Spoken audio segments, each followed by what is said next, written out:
ٹھیک ہے. اعوذ باللہ من الشیطان الرجیم. بسم اللہ الرحمن الرحیم. عزیزان من، آج جنوری 1983 کی 14 تاریخ ہے اور درس قرآن کریم کا آغاز سورہ رحمان کی آیت 13 سے ہو رہا ہے. میں پہلے ہی معذرت پیش کر دوں کہ مجھ پر پھر فلو کا حملہ ہو رہا ہے. آج اس قابل بھی نہیں تھا کہ درس دے سکوں، لیکن میں حاضر ہو ہی گیا ہوں. گلے پہ اس کا خاصا اثر ہے. وہ ریاض خیر آبادی نے تو کہہ دیا تھا کہ گلا بیٹھا ہوا خدمت اذاں کی، اور کعبے میں بھلے کو ہم اٹھا لائے تھے ناقوس برہمن کو.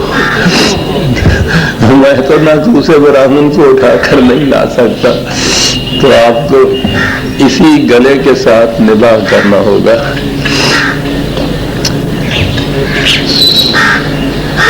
سورہ رحمان کی پہلی 12 آیت.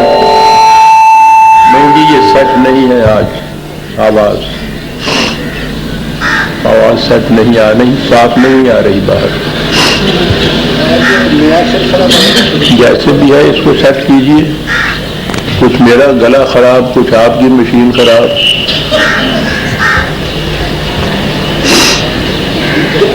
ہاں شکریہ.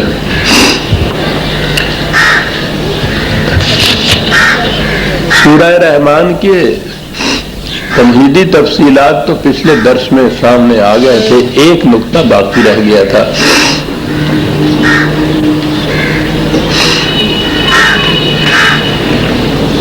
ہمارے ہاں جہاں دین میں تعریفیں ہوئی، ان میں ایک سب سے بڑی بنیادی تعریف یہ بھی تھی کہ کہا گیا کہ وحی کی 2 قسمیں تھیں.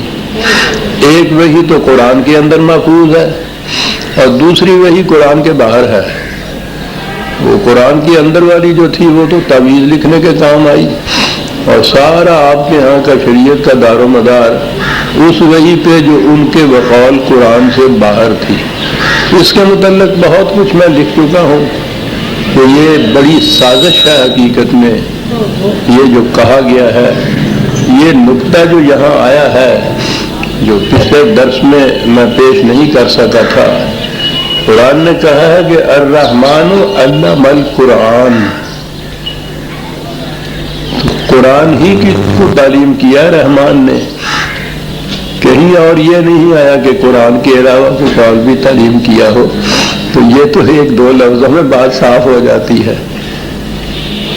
اگر اس کے علاوہ بھی کچھ تعلیم کیا ہے تو لائیے اس کی سند قرآن سے. یہاں تو علم القرآن ہی ہے. تو یہ صرف قرآن ہی ہے جو خدا نے تعلیم کیا، اور قرآن ہی ہے کہ جو وحی ہے. اس کے علاوہ وحی اور نہیں ہے. یہی ہے تمت کلمت ربک صدقا لا مبدل کلمات اللہ.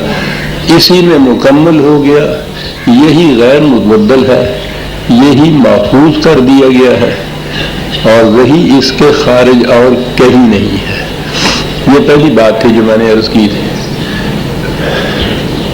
تمہیدی آیات جو جس میں آئیں کہ خدا نے یہ انسان کی انسانی صلاحیتوں کی نشو و نما کے لیے وحی کی تعلیم دی. جسمانی نشو و نما کے لیے بھی جو چیزیں پیش کی تھیں ان کا بھی ذکر کیا، اور اس انداز میں جو قرآن کا ہے کہ وہ بات کوئی بھی کرے، اصل مقصود، اصل بنیاد جو ہے اسے وہ 2 لفظوں میں سامنے لے آتا ہے. کہا یہ کہ نشو و نما جسمانی انسانوں کی ہی نہیں بلکہ ہر جاندار کی ان چیزوں پہ ہے جو زمین سے پیدا ہوتی ہیں، اور زمین کے لیے والارض وضعها للانام، یہ ہم نے تمام مخلوق کے لیے پیدا کی ہے. کوئی اس کو اپنی ذاتی ملکیت میں نہیں لے سکتا. دونوں لفظوں میں وہ اپنے نظام کو حل کر جاتا ہے. سارا معاشی نظام اس سے حل ہو جاتا ہے. یہ کچھ بھی کہا، پھر کہا کہ یہ زمین جس میں سے پھل اگتے ہیں، اس میں سے وہ ان کے ہاں پھول ہوتے ہیں، اناج ہوتا ہے، یہ ساری چیزیں تمہاری ضروریات زندگی کے لیے ہیں. اور اس کے بعد آیا تھا فَبِأَيِّ آلَاءِ رَبِّكُمَا تُكَذِّبَانِ۔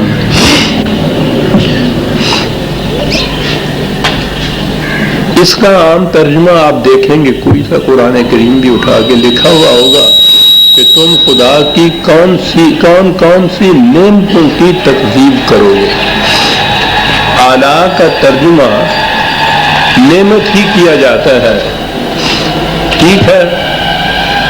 بعض مقامات یا اکثر مقامات تو ایسے ہیں جس میں کہ یہ ترجمہ کر دیا جائے تو وہ اس کے مناسب ہوتا ہے، لیکن ایسے مقام بھی تو آتے ہیں کہ جس میں یہ ترجمہ اگر کیا جائے تو بات بنتی نہیں ہے۔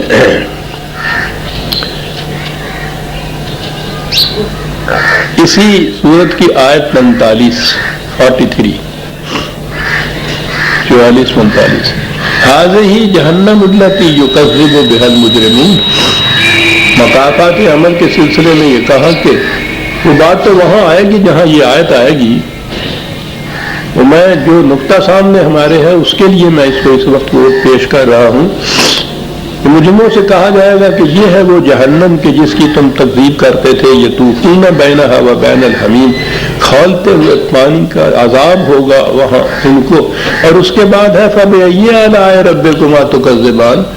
تو اگر ترجمہ کیا جائے کہ تم خدا کی کون سی نعمتوں کو جھٹلاؤ گے، تو یہ جہنم اور اس میں یہ آتش سوزاں اور یہ کھولتا ہوا پانی، تو یہ کون سی نعمتیں ہیں جس کے متعلق یاد دہانی کرائی جا رہی ہے۔ یہ بڑا جامع لفظ ہے آلہ جو ہے، اس کے معنی قدرت کے ہوتے ہیں، اور قدرت کے معنی لیجئے تو ہر چیز کے اوپر یہ فٹ ہو جاتا ہے۔ بلکہ ایک صاحب لغت نے تو کہا ہے کہ اس سے بھی آگے چلیے، جسے کرشمہ کہتے ہیں فارسی میں، یہ بھی اس کے متعلق کہا جا سکتا ہے، ایسی نادر چیزیں جو پیدا کی جائے۔ لیکن میں نے اپنے مفہوم القرآن میں قدرت اس کا ترجمہ جو کیا ہے، یہ اس صورت میں متعدد بار یہ آیت آتی ہے، تو اس میں اگر تو یہ ترجمہ قدرت کیا جائے تو ہر جگہ وہ موضوع نظر آتا ہے، نعمت کیا جائے تو ایسے مقامات آتے ہیں جہاں یہ فٹ ان نہیں ہوتا۔ تو اس لیے قرآن کے تراجم اگر آپ کے سامنے آئے تو اس میں یہ مشکلات سامنے آئیں گی، آپ کو حل نہیں ہوگا، ایک اعتراض پیدا ہوگا، اور غیر مسلم تو فوراً پکڑیں گے نا ان نکات کو۔ اب ان کے سامنے قرآن کی اصل آیت تو ہوگی نہیں، یا الفاظ نہیں ہوں گے، ترجموں سے ہی وہ لیں گے، انگریزی کے ترجمے لیں یا اردو کے ترجمے لیں، تراجم تو اسی قسم کے ہیں۔ تو بہرحال آلہ کے معنی عربی زبان کی لغت میں یہ میرے تراشیدہ نہیں ہے عزیزان من، معاذ اللہ۔ قرآن میں اپنے ذہن سے کوئی چیز تراش کر پیش کرنا تو شرک ہے، خدا تعالیٰ مجھے معاف رکھے، پناہ میں رکھے کہ یہ چیز مجھ سے ہو جائے۔ تو یہ چیزیں اس کی سند موجود ہے، میری لغات القرآن کے اندر ان معانی کی سند انہی کے لغت میں سے، انہی کی تفاسیر میں سے وہ سندیں میں نے دی ہوئی ہیں۔ اپنی طرف سے تو سند میں دے ہی نہیں سکتا، لغت کی سند اپنی طرف سے کیسے دے سکتا ہوں؟ تو وہاں آپ کو یہ ملے گا کہ اس کے معنی قدرت، اقتدار یہ کیا جائے تو زیادہ موضوع نظر آتا ہے۔ تو یہاں پھر یہ آیا کہ فَبِأَيِّ آلَاءِ رَبِّكُمَا تُكَذِّبَانِ، یہ تصریح کا صیغہ ہے۔ تُكَذِّبَانِ میں ذرا آگے چل کے بتاؤں گا کہ دو کیوں کہا گیا ہے۔ عربی زبان میں، باقی زبانوں میں تو واحد اور جمع ہی ہوتا ہے، لیکن عربی زبان میں تین صیغے ہوتے ہیں، واحد بھی ہوتا ہے ایک کے لیے، تثنیہ ہوتا ہے دو کے لیے، اور پھر جمع ہوتا ہے دو سے آگے، تین سے آگے۔ تو یہ آگے چل کے میں عرض کروں گا کہ یہ آیات جتنی دفعہ بھی آئی ہیں سورہ رحمان میں، اس میں یہ صیغہ جو ہے تثنیہ کا ہے، تو بات آگے چل کے خود واضح ہو جاتی ہے۔ بہرحال اب اس سے آگے چلتے ہیں۔ تو آپ دیکھیے، قدرت کی نعمت کی بجائے میں نے جو قدرت اس کا ترجمہ کیا تو وہ ہر جگہ کیسے فٹ ہوتا ہے. آگے ہے خلق الانسان من صلصال کالفخار. انسان کو پیدا کیا، عام ترجمہ ان الفاظ کا لیا جائے کہ ایک ایسی مٹی سے جو سوکھ کر ٹھیکری کی طرح بچتی ہے. یہ مسئلہ کہ پہلا انسان کیسے پیدا ہو گیا، پہلے دن سے جب سے انسانی شعور نے آنکھ کھولی ہے آج تک انسانوں کے لیے معمہ بنا رہا تھا. بات تو سمجھ میں نہیں آ سکتی تھی. اب تو یہ مسئلہ بڑا آسان ہے کہ بچہ کیسے پیدا ہوتا ہے. عورت اور مرد کا جنسی اختلاط ہوتا ہے، اس سے استقرار حمل ہوتا ہے، اس کے نتیجے میں بچہ پیدا ہوتا ہے، پھر وہ لڑکا پیدا ہوتا ہے، دوسری جگہ لڑکی پیدا ہوتی ہے، پھر یہ سلسلہ نسل انسانی آگے بڑھتا چلا جاتا ہے. یہاں مشکل کوئی نہیں ہے. مشکل تو یہ یہاں وہاں آگے پیش ہوئی کہ جہاں پہلے مرد اور عورت نہیں تھے جن کے اختلاط سے آگے سلسلہ چلنا تھا، تو وہ کیسے پیدا ہو گئے.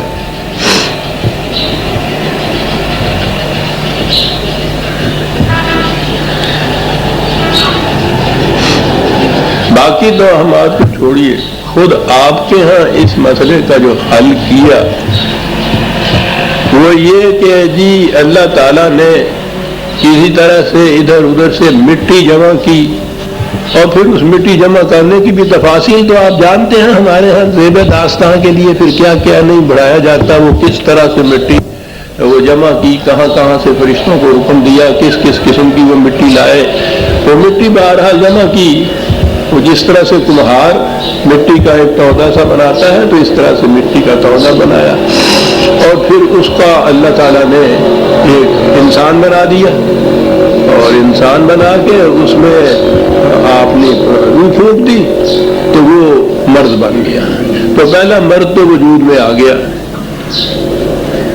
اب پھر آگے اس کے ساتھ تو عورت ہونی چاہیے. پھر آگے سلسلہ چلے. مرد تو انہوں نے بنا دیا.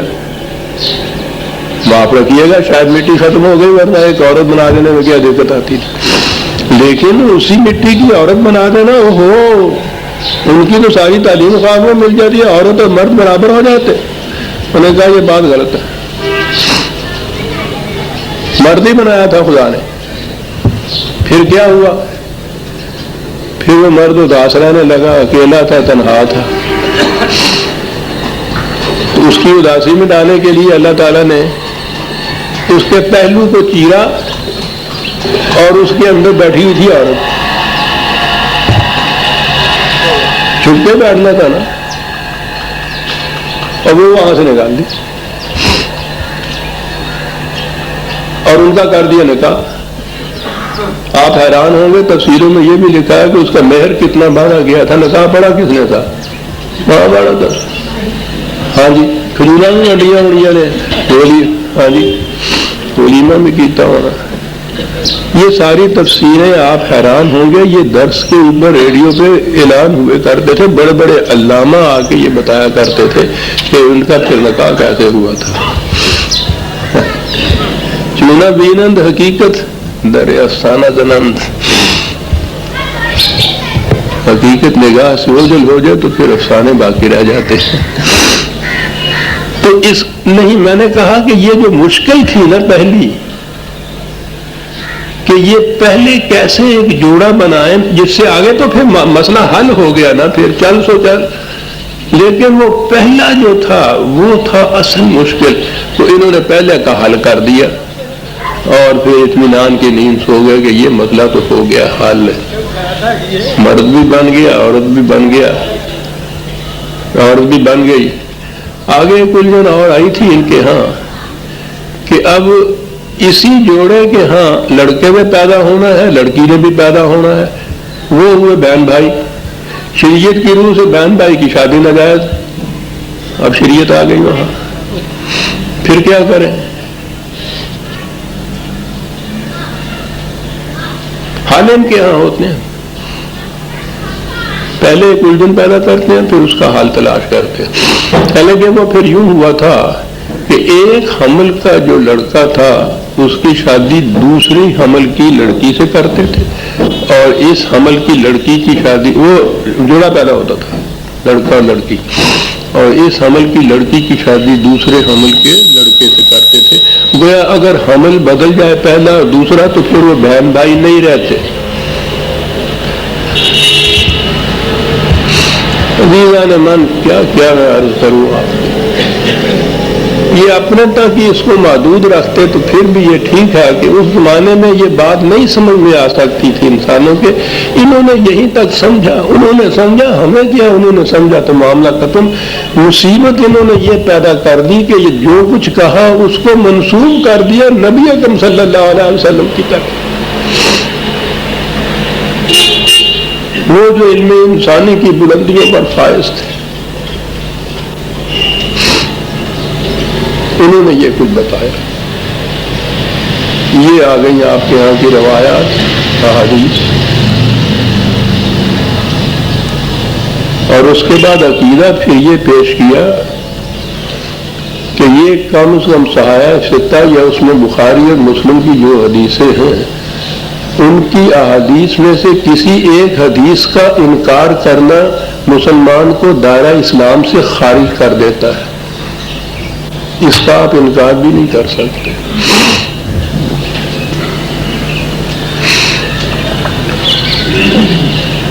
عزیزان من، 1400 سال کا عرصہ ہوا جب قرآن نازل ہوا تھا۔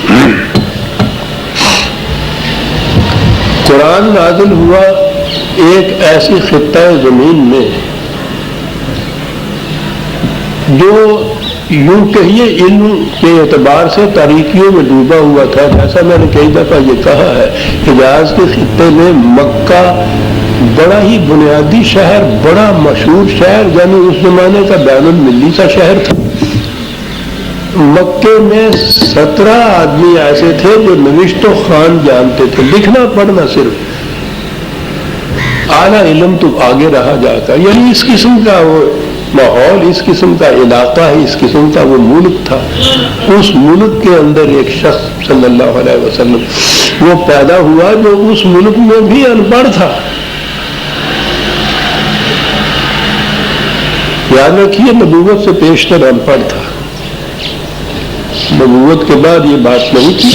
حضور نے لکھنا پڑھنا سیکھا، علم تحصیل کیا، لیکن بہرحال نبوت ملنے سے پیشتر ان پڑھ۔ ایسا خطہ زمین، اس کے اندر ایک ایسا شخص وہ جو ان پڑھ ہے، وہ یہ باتیں کر رہا ہے جو محفوظ چلی آ رہی ہیں ہمارے پاس۔ تخلیق انسانی کے متعلق جہاں یہ الجھنیں موجود تھیں، عرب میں بھی تو یہ الجھنیں موجود تھیں، اس شخص کے سامنے بھی تو یہ الجھنیں موجود تھیں۔ وہ تخلیق انسانی بلکہ زندگی کی تخلیق کے متعلق وہ کچھ بیان کرتا ہے کہ آپ کی 20ویں صدی میں آ کر سائنس کے انتہائی انکشافات ایک ایک کر کے اس کی تصدیق کر رہے ہیں، اس کی سند لا رہے ہیں۔ یہی وہ مقامات ہیں جہاں وہ پیرس کا محقق ڈاکٹر، جس کا میں نے کئی دفعہ ترجمہ کیا، ذکر کیا ہے آپ کے سامنے، بوکیلے، ان مقامات پہ آ کر جب وہ آیت لاتا ہے قرآن کی، اور وہ اس طرح جیسے فرتے حیرت سے یا فرش مسلط سے اچھل پڑتا ہے، الفاظ اس کے یہ ہوتے ہیں، اے دنیا کے بھر کے سائنسدانوں، خدا کے لیے بتاؤ کہ 1400 سال پیشتر ایک شخص یہ بات کہہ سکتا تھا اپنی طرف سے؟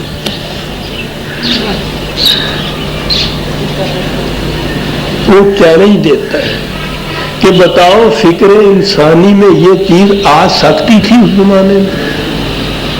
یہ نہیں تو پھر اس کا یہ دعویٰ کہ یہ میری فکر کی تخلیق نہیں ہے، مجھے خدا کی طرف سے علم ہوا ہے، کس طرح تم جھٹلاؤ گے اس دعوے کو؟ وہ بار بار اپنی کتاب میں یہ کہتا ہے۔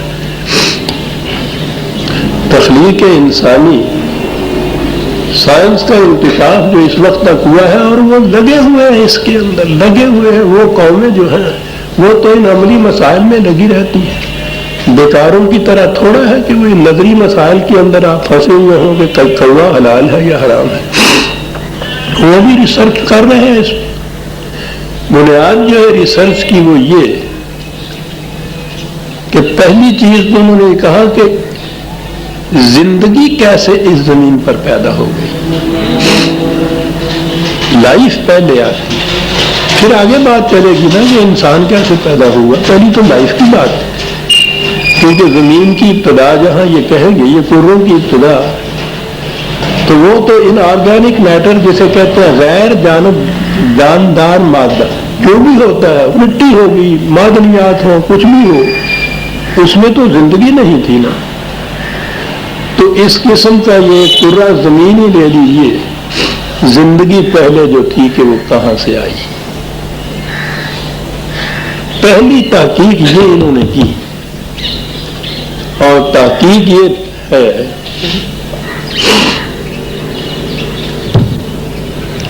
کہ سمندر کے کنارے یا پانی جو تھا وہ مٹی کے ساتھ ملا،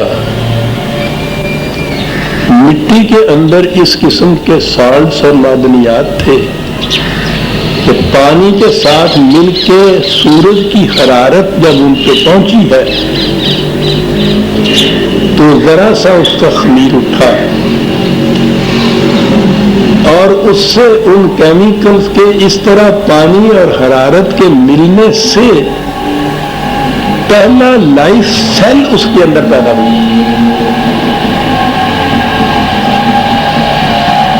یوں ابتدا ہوئی.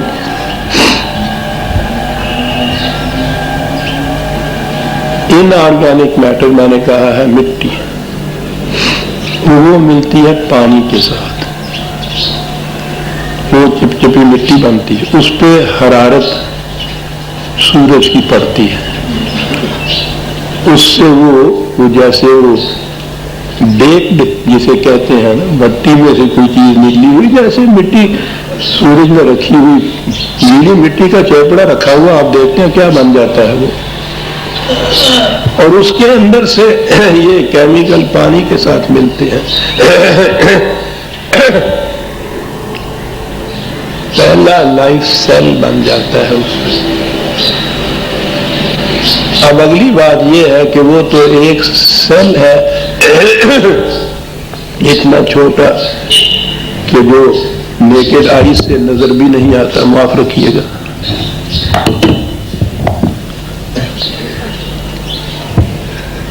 یہاں سے پھر وہ ایولیوشن کی تھیوری آگے آتی ہے، نظریہ ارتقاء، کہ لائف زندگی پھر مختلف مراحل میں سے گزرتی ہوئی اس سے مختلف قسم کی اسپیشیز یا انواع کیسے بنی اور بنتی ہوئی آگے چلی جائے تاکہ وہ پیکر انسانی میں نمودار ہو گئی.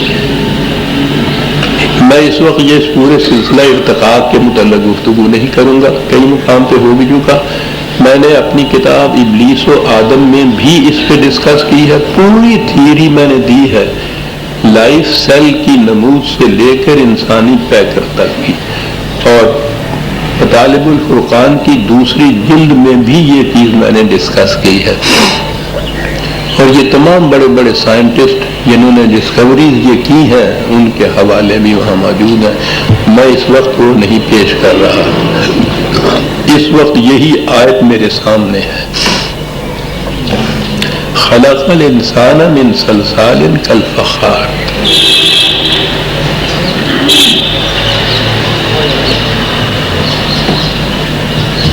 دیگر مقامات میں قرآن کے تمام وہ آیتیں موجود ہیں جن کو کڑیاں ملانے سے یہ سارا سلسلہ جتنا بھی ارتقاء کا اس وقت تک نمودار ہوا ہے ان کڑیوں کے ملانے سے وہ سارا ایک ایک کر کے سامنے آ جاتا ہے. قرآن کا انداز یہ ہے کہ وہ دیگر مقامات میں ان میں سے کسی ایک بات کا ذکر کر دیتا ہے. تو اس نے خود کہا ہے نا کہ تصریف آیات سے میرے مفہوم سمجھ میں آئے گا کہ جو میں نے مختلف مقامات پہ اس موضوع کے متعلق کہا ہے ان سب کو اکٹھا کر لو تو بات سمجھ میں آئے گی. تو وہ تو سب موجود ہے، یہاں صرف یہ ایک آیت دی ہے، یعنی وہ سٹیج جس میں سے یہ مٹی پانی سے مل کر سورج کی حرارت سے خشک ہو کر وہ ایسے ہو جاتی ہے جیسے ایک بیک کی ہو، کھٹکتی ہوئی کھنکتی ہوئی، یہاں سے ہوئی بات۔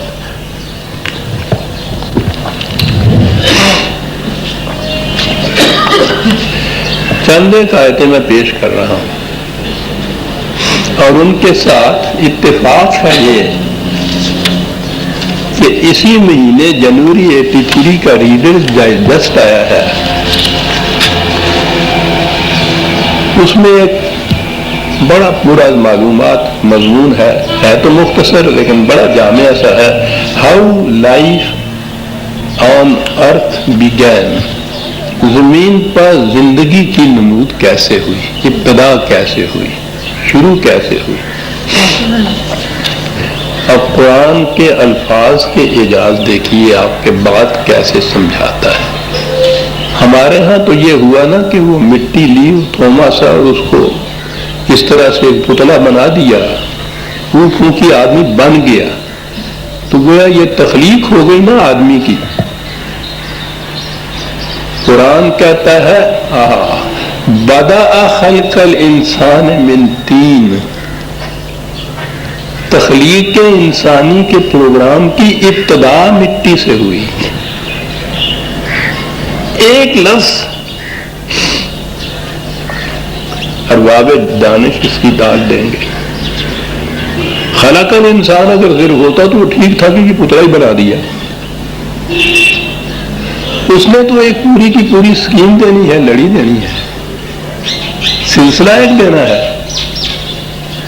اس کے لیے اس نے یہ نہیں کہا کہ بدا خلق الانسان من طین، اس نے کہا ہے کہ بدأ خلق الانسان من طین، 32/7 32/7 اور مقامات میں بھی ہیں، لیکن بہرحال یہ ایک ریفرنس ہی کافی ہے۔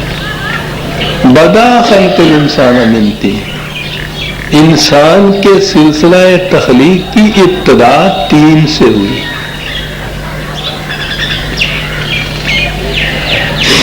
طین کا ہمارے ہاں تو ایک ہی لفظ ترجمہ مٹی ہم کرتے ہیں،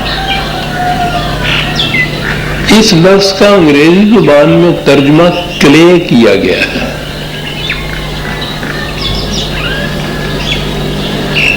کلے ہوتا ہے چپ چپ ٹنیشیس، چپکنے والی مٹی، ایک تو بھربھری سی ہوتی ہے نا ریتلی سی مٹی، وہ ایسی کہ جو چپک جائے ایک دوسرے کے ساتھ،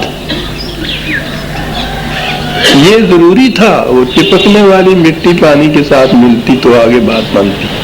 چپکنے والی مٹی کو کلے کہا جاتا ہے، لغوی معنی ان کے ہاں ڈکشنری میننگ ہے یہ کلے کے۔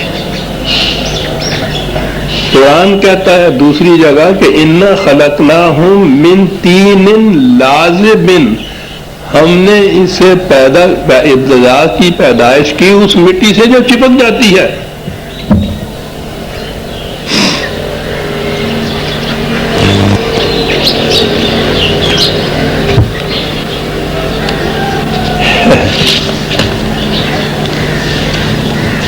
یہ مضمون نگار اس میں لکھتا ہے، بڑے بڑے سائنٹسٹ جو ہیں ان کے حوالے دے کے مضمون اس نے لکھا ہے۔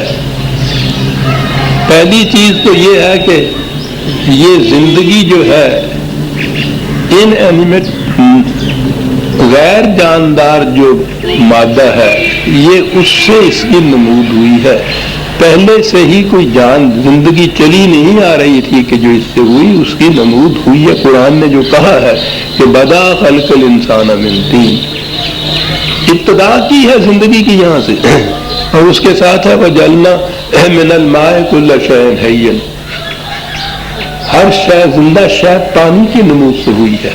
پانی اور یہ تین ملتی ہے تو تینیں لازم بن جاتی ہے۔ یہ لکھتا یہ ہے جے بی ایس ہالڈین کے حوالے سے، بہت بڑا سائنٹسٹ موقف ہے۔ He independently proposed the first detailed sequence whereby life could have emerged from non-living chemicals۔ پہلی چیز non-living chemicals سے لائف کی نمود، یہ جو تین سے خدا کہتا ہے لائف کی نمود، تین سے آگے تین لازم آ گئی، چپچپی مٹی۔ دوسرا ایک سائنٹسٹ ہے، اس کے حوالے سے کہتا ہے کہ Bernal was the first modern to point back to mankind's ancient intuition about clay. Clay is indeed a remarkable material.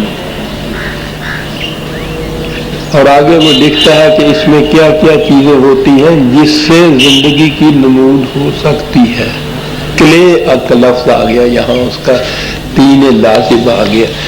اب وہ کلے یا تین لازم جو ہے اس نے لکھا ہے کہ پھر وہ سورج کی حرارت اس پہ وہ پڑتی رہی، اور اس زمانے میں سورج بہت زیادہ گرم ہوا کرتا تھا، وہ شعلے نکلتے تھے. اس حرارت میں یہ تین لازم سمندروں کے کنارے آئی. اب دیکھیے عزیزان من قرآن کے الفاظ، فخار، ایسی کلے جیسی گویا بیکری میں سے نکلی ہو، بیک جس کو کہتے ہیں. فخار کے معنی یہ ہے، تین لازم، تین کہا، پانی کہا، تین لازم بنایا، حرارت پہنچائی، اور اس کے بعد فخار کہہ دیا کہ بیکڈ کلے جو تھی وہ ہوئی. یہ لکھتا یہ ہے کہ but the most dramatic event of all was the primordial advance from non life to life which apparently took place in the sun-baked clays of ocean beaches.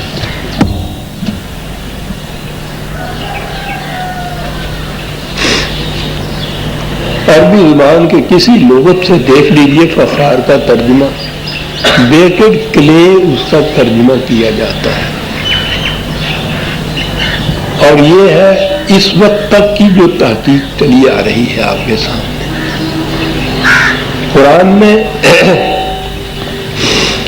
تین کہا، پانی کہا، تین لازم بنایا، فخار کہا، بیکڈ کلے بنایا، یہ سارا کچھ ہوا. پھر یہ نہیں کہا کہ وہ مٹی کا پتلا بنایا. مٹی بھی جہاں کہی تو کہا یہ کہ وَلَقَدْ خَلَقْنَا الْإِنسَانَ مِنْ سُلَالَةٍ مِّن طِينٍ. مٹی کا نہیں، مٹی کے اندر جو چیزیں ایسی تھیں کہ جس سے نشو و نما ہو سکتی یا نمود ہو سکتی، وہ اس نے خلاصہ اس مٹی کا اس میں سے لے لیا.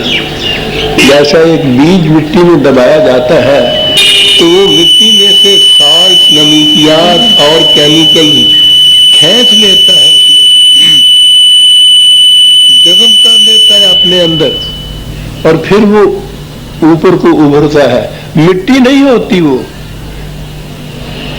مٹی کو چھوڑ کے مٹی کا خلاصہ جتنی چیزوں کی اس میں سے ضرورت ہوتی ہے وہ کھینچ کے وہ بیج اپنے ساتھ لے کے اوپر کو آ جاتا ہے. کہیں گے تو آپ یہی کہ یہ مٹی سے ہی پیدا ہوا، لیکن اس کے ساتھ مٹی نہیں ہوتی. کیا ہوتا ہے؟ مٹی کا خلاصہ. سلالۃ من طین. اللہ اکبر. کہاں تک میں اگر اور کڑیاں بھی آپ کے سامنے پیش کروں تو آپ حیران ہوں گے کہ یہ قرآن کیا کیا کہہ جاتا ہے. پھر ہر نوع کے متعلق جس انداز سے اس نے ارتقاء کی منازل کو طے کرایا ہے. یہاں سے وہ کہتا ہے کہ پہلا لائف سیل پیدا ہوا. وہ لائف سیل ایسا ہے کہ اس میں یہ میل اینڈ فیمیل کی ڈسٹنکشن ابھی نہیں ہوتی. وہ life cell unique life cell کہتے ہیں، ایک ہی ہوتا ہے. وہ نفس واحدہ کہا قرآن نے اس کو. ایک لائف سیل جو ہے آگے جب وہ چلتا ہے تو آگے کہا ہے کہ اس کو ہم نے پھر دو ٹکڑوں میں کر دیا. یہی سائنس کہہ رہی ہے کہ وہ جوش نمو سے خود لائف سیل جو ہے وہ پھٹ جاتا ہے. سسٹر سیلز اس کو وہ کہتے ہیں. ایک اس میں سے میل ہو جاتا ہے، ایک فیمیل ہو جاتا ہے. قرآن نے کہا کہ نفس واحدہ کو ہم نے یہ کیا. وہ جو کہتے ہیں پسلی میں سے ہوا نکال دی، وہ یہ ہے جو الگ الگ ہوئے. پھر آگے چلا سلسلہ ارتقاء کا. ارتقاء کے سلسلے میں یہ کہتے ہیں کہ ایک نو ایک شکل میں ایک منزل میں ٹھہر دیا، وہ تو پتہ نہیں ہے لاکھوں سال کروڑوں سال کا مرحلہ ہے نا، ایک ایک منزل جو ہے وہاں وہ ٹھہرتی ہے، پھر وہ اس منزل میں سے ایسی ایسی خوبیاں لے کے جو اس سے آگے بڑھنے کے قابل بنا دیتی ہیں، پھر وہ اگلی منزل میں داخل ہو جاتا ہے۔ سلسلہ ارتقاء کا ذکر کرتے ہوئے قرآن نے دو لفظ استعمال کیے ہیں، والذی انشاکم من نفس واحدۃ، پہلی ابتدا تمہاری، اب وہ تین لازم سے آگے چل پڑا ہے، اب آ گیا ہے وہ نفس واحد پہ، لائف سیل پہ۔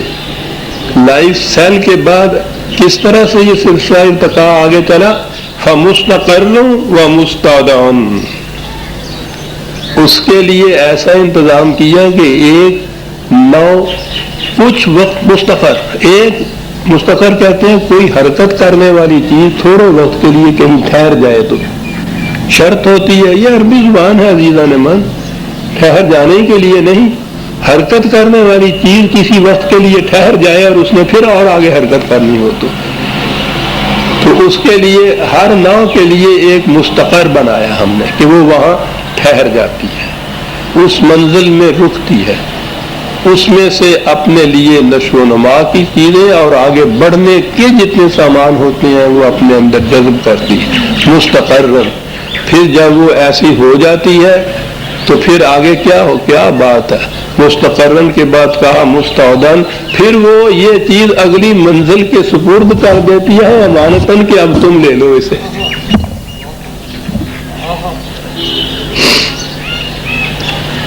یعنی من اللہ توفیق دے تو کہیں ان کے ہاں کی تحقیق جو ایوولوشن کی ہے اسے پڑھیے اور ان آیات کو سامنے رکھیے، لفظی ترجمہ نظر آئے گا۔ 1400 سال پہلے کے عرب میں ایک امی ان پڑھ وہ یہ باتیں کہہ رہا ہے، سچا ہے وہ پہلے۔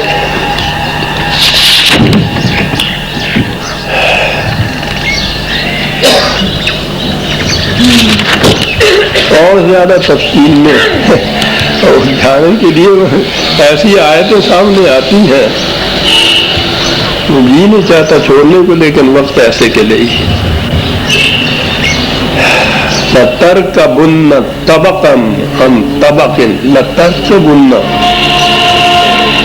ارتقاء کا لفظ بتا رہا ہے بلندیوں کی طرف جانا، اوپر چلے جانا، بلند ہوتے چلے جانا۔ ارتقاء میں ہوتا یہ ہے ہر نو پچھلی نو سے کچھ بلند ہوتی ہے، خصوصیات کے اندر، صفات کے اندر، کریکٹرسٹک کے اندر بلندیوں کی طرف چلی جاتی ہے۔ لیکن یہ بلندیاں طبقن عن طبقن، قرآن کے اندر ترکبن، بلندیوں کی طرف یہ چلی جاتی ہے طبقن عن طبقن، یک لفظ نہیں یہ ہوتا، یہ بتدریج طبقن، سٹیج بائی سٹیج ایوالو کرتی ہوئی اوپر چلی جاتی ہے یہ نو، تاکہ پھر وہ پیکر انسانیت میں آتی ہے۔ تو وہاں تو آ کے پھر اگر اس نے کہا کہ یہاں بات بہت دوسری طرف چلی جائے گی کہ یہاں اس سلسلے میں پھر ایک تغیر ہوتا ہے۔ یہاں انسان کے سلسلے میں آگے کہا کہ ایک اور ہی انداز میں پھر یہ آگے نو انسانی میں آتا ہے، اور وہ ہے پہلی کڑیوں سے مختلف ایک تخلیق جس میں ہم نے اپنی توانائی کا ایک شمع دیا اور اسے صاحب اختیار و ارادہ بنا دیا۔ اس سے پہلے کی کوئی نو صاحب اختیار و ارادہ نہیں ہے۔ اسے کہا ہے کہ یہ خلق جدید ہے، یہ ایک طور ہی اور ہے، نیا طور اختیار کیا ہے اس تخلیق۔ لیکن میں نے عرض کیا کہ میں اس کی تفصیل نہیں بیان کر رہا کہ یہ سلسلہ ارتقاء کی مختلف کڑیوں کے متعلق قرآن نے کیا کہا، میں صرف اسی آیت کے سلسلے میں یہاں تک آیا ہوں جو اس نے کہا ہے کہ خلق الانسان من صلصال کالفخار، انسان کی ابتدا جو تھی تخلیق کی، زندگی کی ابتدا وہ اس قسم کی کلے سے ہوئی جسے سن بیکڈ کلے کہا ہے آج کے اس بڑے سائنٹسٹ نے۔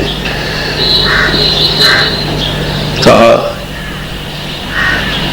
پوچھ رہے ہیں کہ کیا تم اس سے انکار کرو گے اور خدا کی اس قدرت کو جھٹلاؤ گے کہ زندگی کی ابتدا اور انسان کی تخلیق کی ابتدا اس طرح سے ہوئی؟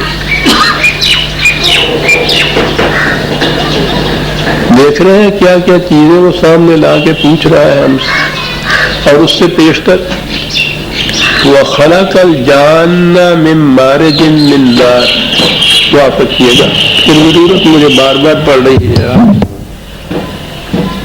پڑھ رہے ہیں۔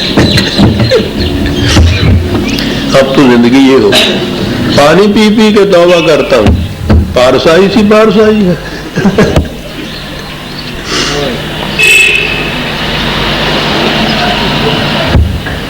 بلکہ اس سے بھی وہ آگے چلا گیا، عادت سی ہے، نشہ ہے نہ اب کیف، پانی نہ پیا شراب بھی، لیکن لطیف صاحب میں نے پانی ہی پیا۔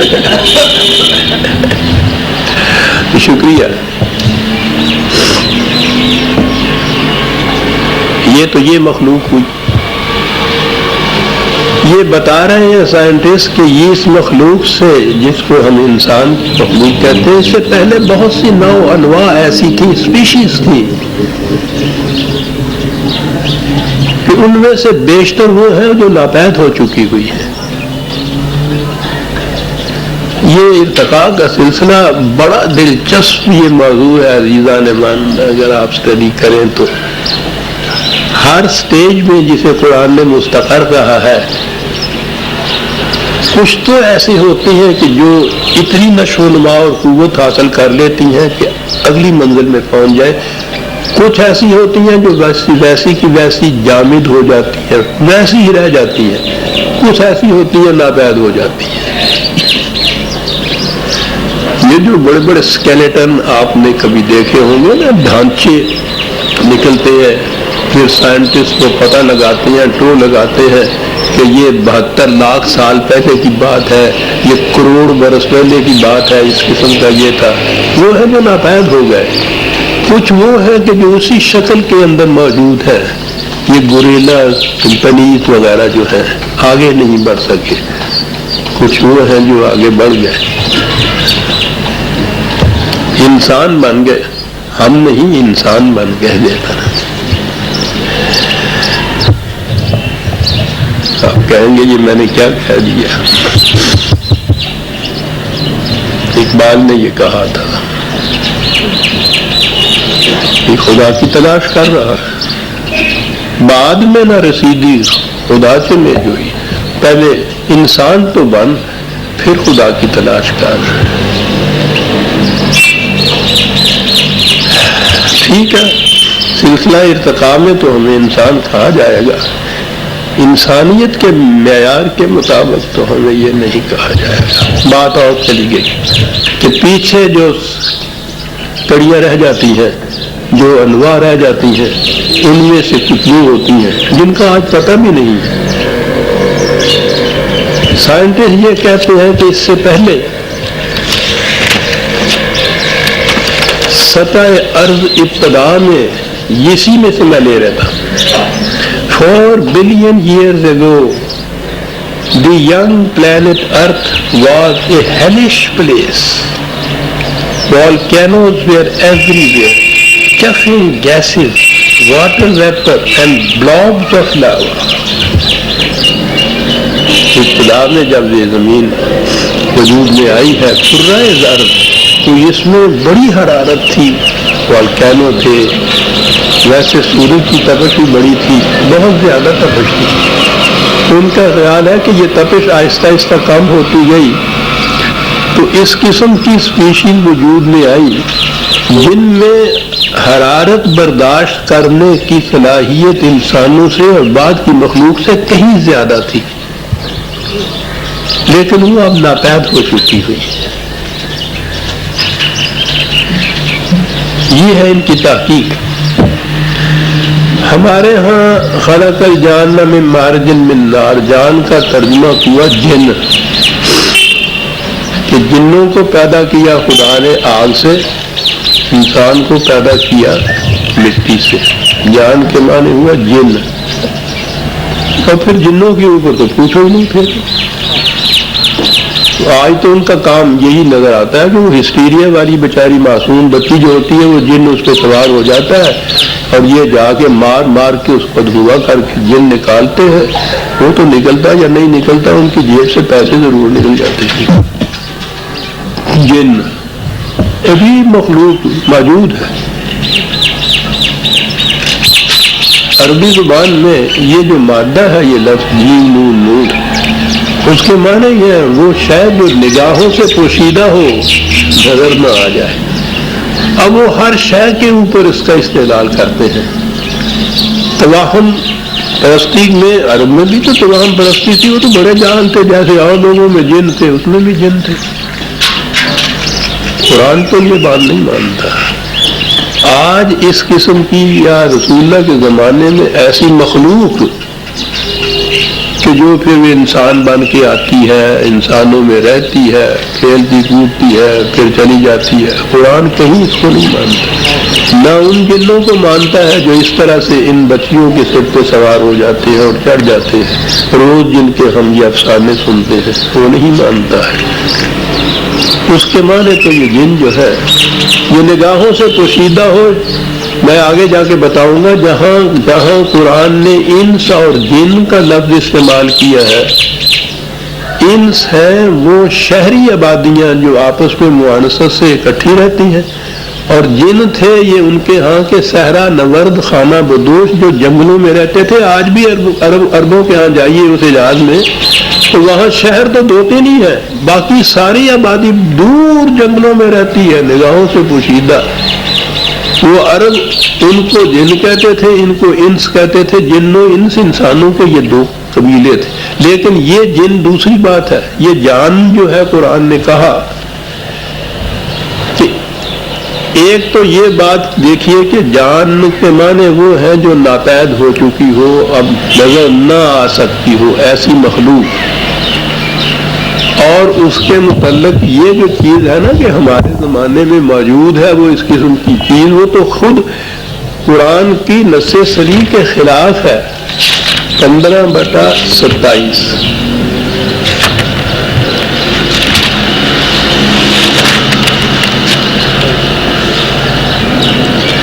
یہی لفظ جان ہے جو یہاں آیا ہے۔ وَالْجَانَّ خَلَقْنَاهُ مِنْ قَبْلُ مِنْ نَارِ السَّمُومِ، انسانی پیدائش سے پہلے کے دور کے اندر کوئی مخلوق تھی جو اب ناپید ہے، اسے ایسا پیدا کیا تھا کہ وہ بہت زیادہ حرارت برداشت کر لیتی تھی۔ من قبل لکھا ہے اور کہا ہے کہ وہ ناپید ہے۔ تھی کوئی مخلوق ایسے اس سے پہلے؟ شاید اس زمانے میں تو اس کی ضرورت نہ ہو، آج تو اس کی ضرورت ہوئی جو سائنٹیفک تحقیقات نے ہمیں بتایا کہ انسان سے پیشتر کتنی آبادیاں ہیں جو ناپید ہو چکی ہوئی ہیں، کچھ جامد ہو چکی ہوئی ہیں، اور یہ بتایا کہ ایسا دور گزرا ہے اس ارتھ کے اوپر، اس زمین کے اوپر، کہ جو اس کا درجہ حرارت بہت زیادہ بلند تھا۔